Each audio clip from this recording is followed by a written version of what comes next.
Today is the day I rank all of my Game Boys, all of my weirdest Game Boy projects. I do want to rank all of my Game Boys in another video, but I wanted to go over the weird ones that I've done. Because if you've been watching the channel for a while, you know I've done some weird ones. But we'll talk about those later on, because that one's a pretty high ranked one. Spoiler alert. At the bottom of my list is this guy. If you don't recognize him, this is the Clicky Boy. It is just clicky buttons. That's it. Just clicky buttons. And yes, even start and select are very clicky. Many problems with this, and the reason why it's the worst one on the list is because, well, you can get clicky button mods that are way better than what I did, because I have like huge buttons in here, and they're so big that I can't even screw it down all the way. So yeah, this is a big waste, but it does have the extreme rate start and select in here, which I do really like. They're actually hard buttons. They're hard plastic. Extreme Rate does hard plastic for the tops, and there's little membrane pads to do the bottoms, but there's no batteries in this. I don't intend on turning any of these on. None of these have an IPS display in them, so nothing special. It's literally just a Game Boy with buttons that shouldn't be in there. But going back to this, if I would have screwed it down all the way, the buttons just would have been pressed down. Like D-pad, okay, just all of the D-pad is locked down, unable to move completely. So yeah, that's why it's not screwed down all the way. And this was one of my early projects in my Game Boy career. A lot of these are very old projects, and that's kind of why I wanted to go over them, because if you're new to the channel, you probably don't recognize any of the Game Boys in this video. Coming in at number, I guess that was 1, 2, 3, 4, 5, 6. That was number 6. At number 5, we've got the Fuzzy Boy, which this and the next one are kind of tied. I kind of wish that I would rank this above the next one. This feels like a number 4 almost, but I like it because the buttons are hidden. But being such a Game Boy fanatic like I am, I know exactly where the buttons are. Okay, maybe I missed start and select a little bit, but it's soft, it's fuzzy. If I actually played this, it would be disgusting by now. You could still access the battery compartment, because if I didn't cut a hole for it, you wouldn't be able to. If I remember correctly, it's kind of hard to put games in here.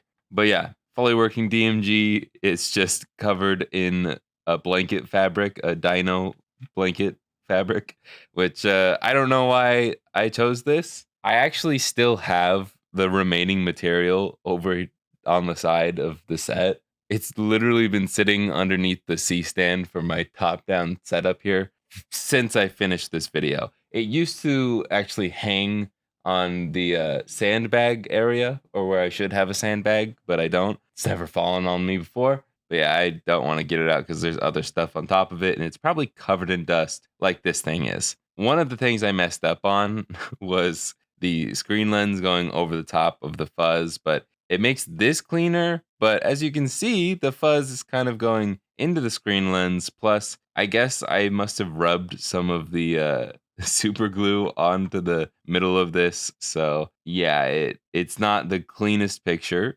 but it is a playable Game Boy that I never use. I just realized I covered up the link port. Which side is it on? It's on which side is it on? The next one doesn't have a link port either. Doesn't matter. Okay, link port's over here. I can feel it. Okay, no Pokemon trading. Yeah, that's number 5. And number 4, the Jean Boy, the denim dude. Oh, this was like gross.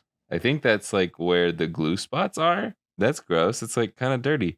I mean, this was made from my old jeans that didn't fit me anymore. And so I was like, why not? I just made the Fuzzy Boy. Why not do this? Or I think I made this after the Fuzzy Boy. But yeah, same thing. It's just a basic DMG that, that's funny. I took the DMG out of the DMG. The front PCB is still in there, but I must have taken out the actual brains so I could use it in a Game Boy to sell or some other Game Boy project. That's funny. I knew I considered that, but this one's still in here because it'd be a pain in the butt to try and open this thing up again. Wow, I did not know that. That's really funny to me. But this used to be a fully working DMG.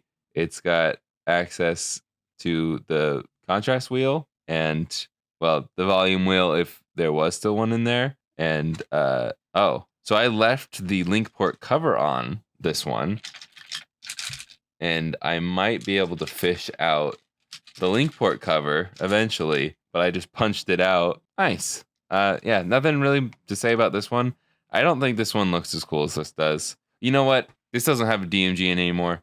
This is number 5. This is number 4. Now the top 3 is where it does get actually pretty interesting. It's also dusty. They're all pretty dusty. I'm gonna use the fuzzy boy to dust this guy off. But this is not a DMG. This is the world's greatest SP. I don't think I have a battery in this one anymore. Oh, I do. Really? Doubt it's got a charge, but I shoved a Game Boy Advance SP into the shell of a DMG in the most disgusting way possible, and I now cannot get this battery cover back in. Okay. I feel like I broke something, but oh, well, that battery cover is not staying on. Can it still turn on? No. Oh, because that's the brightness button. I forgot. It does still turn on. I didn't put a volume wheel in here. Nice. Okay, well, fun fact about this one, the screen doesn't like to stay stick down. Also, it's an AGS 101. Yep, it's an AGS 101. Why did I stick this in here? I think I had an extra 101 screen, so I just did it. And yeah, it has on the back, as you probably noticed, giant DMG battery, LiPo battery. It's got LNR. It's got USB-C for charging and a link port still, don't worry. It's got our brightness button, D-pad, A/B, start, select. This is a power button, goes in, and then it's one of those lashing power buttons things. I don't think I put a speaker in here at all, if I remember correctly. I do think it plays games. If I remember correctly, the button presses don't work too well. And slot in. Oh, yeah, and that is also a bit of a problem. I forgot.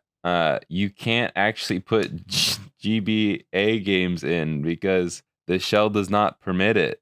I think I might have put like my flash card in there because these nubbins. Or did I ever play games in it at all? I don't know. But it works. Pikachu. Yeah, the buttons don't work very well, but it does work. I bet I could fix it up a little bit if I could get in here, but a lot of hot glue went into this project. So, yeah, this is not something I actually play.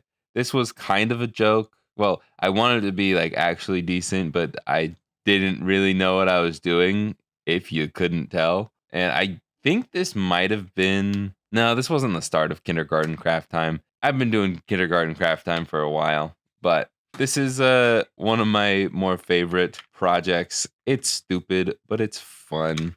And let's take a look at number 2, which I think this was actually the start of kindergarten craft time. I really liked the slate from Mako and the unhinged SP from Boxy Pixel. And at the time, I couldn't really afford to buy either one of them. It was very early on in my YouTube, well, in my career of Game Boy YouTube. And so I did this. And I wanted a plastic one because I hoped it would be cheaper. But, either way, it would still be more expensive to buy. So I just made my own out of existing stuff. And this is what I came up with. Obviously, I could have done a way better job of sanding this down, but this is JB Weld, and there's 2 pieces of acrylic in here, and then this is just the normal top and bottom halves of a SP shell. I could have sanded this down better, but I didn't because I used like the metal JB Weld, so it was like really hard to sand, and it was also like really fragile. As you can see, the line here is splitting apart, so I left it at this, painted it, called it a day, and it just makes it even more funny to me. It is a fully working Game Boy Advance. Wow, it has a charge and it's green. I have not charged this up in years. It's also pretty hard to charge because the access to the ports is pretty cut off. Wow, I was not expecting that to turn on. This is not an AGS 101. This would make more sense to have a 101 in it, but it does work. So I can have unhinged SP at home and it actually fully works. But I don't play this one because it's incredibly fragile. Shocker. And it's kind of ugly, but I like it. It is unfortunately not my number one because I don't think this is the coolest project I've ever done. I don't think it's the funniest project I've ever done. There's one more ahead of it, but we've got an honorable mention. This isn't a Game Boy, so this is why it's an honorable mention, but it is a Game Boy accessory that I made to have a better grip on playing your Game Boy Color games, because one of my biggest problems with Game Boys and handhelds in general is just that they're too skinny and my big hands are uncomfortable playing them. And I honestly should be playing this with this more, but it is genuinely very comfortable. This is just a Nintendo Switch Joy-Con grip that I tore off the actual Joy-Con rail part, and I just JB welded a battery cover to it, and it worked out way too well for how basic it is. It's pretty nice. But yeah, it's a cool little thing. I also really like this video because I got my infomercial skills out. I dressed up in a suit, and I also interviewed Austin and Esoteric Sean, a couple of YouTube buddies. It was a fun little video. Definitely not the style of video I would make nowadays. I mean, any of these videos that I made these projects on wouldn't make these style of videos. So it's fun to look back at stuff like this. But these were kind of like the basis of my like Mod Monday. And then I realized, oh, to do a fully edited video every Monday as well as a video every Friday, it was just way too much work. And so I turned it into a live stream. And then it's been like that ever since. And then now I don't even post every Friday. I post every other Friday. But then now I post on here twice a week sometimes. I can't always do 2 videos a week and do main channel stuff and live stream and make Game Boys for you guys to buy and N64s and GameCubes and have a life too. So yeah, looking back at these is kind of fun. This is the honorable mention because it's on an actual Game Boy. There are other projects that are kindergarten craft timey, like Arcade Machine and the portable Wii, the portable Pong, but those aren't Game Boys. So I made this the honorable mention since it's a Game Boy accessory, but not a Game Boy, so it doesn't count. The number one ranked Game Boy craft that I've made is not compatible with the grip, but it is a Game Boy Color. You probably guessed it. Maybe you didn't. It's the Wide Boy. Inspired by the Retro Future's Tall Boy, I decided to make a Game Boy Color that was way too wide for no reason. Well, there was a reason, and it wasn't for no reason. It's just because, like with the grip, I wanted something that was more comfortable for playing Game Boy Color games, and this was it. I JB welded 3 Game Boy Color shells together, did a better job of sanding it down, but still not as good of a job sanding it down, and painted it with this like burgundy color that I had lying around, and warped this, trying to peel the sticker off with a heat gun. Wired up a couple of Natalie's Game Boy Color boards, or button boards that I don't know if she still sells anymore. And we got ourselves a very wide and very playable Game Boy Color. It's got a pretty poor screen lens on it though. And I remember like I put too much JB Weld too close to the lens place, the lens cutout. So like I had to really shove this in here, and I had washed the screen lens, and so that's why it has these marks around it. I could probably swap it out, but I'm not going to really do anything with this. This is just for looks. It's not for play. It's just something I can look at and laugh, smile. Just remember the good old days. I really like this video because it was fun to have my sister and my dad, and I guess Will, be a part of the video reacting to it. I don't do videos like that really anymore where I get my family involved or my friends involved, and I miss that. Like I said in a recent video, I want to play Scene It with my family or someone, friends or family.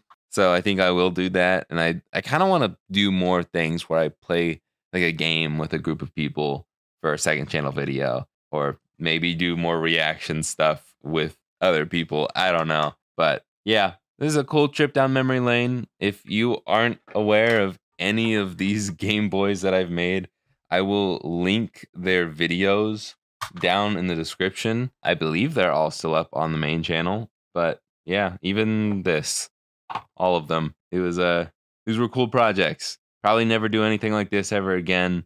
Maybe something like this in the future. But one thing that I don't miss from these videos is doing my super long outros that lasted like 5 minutes each.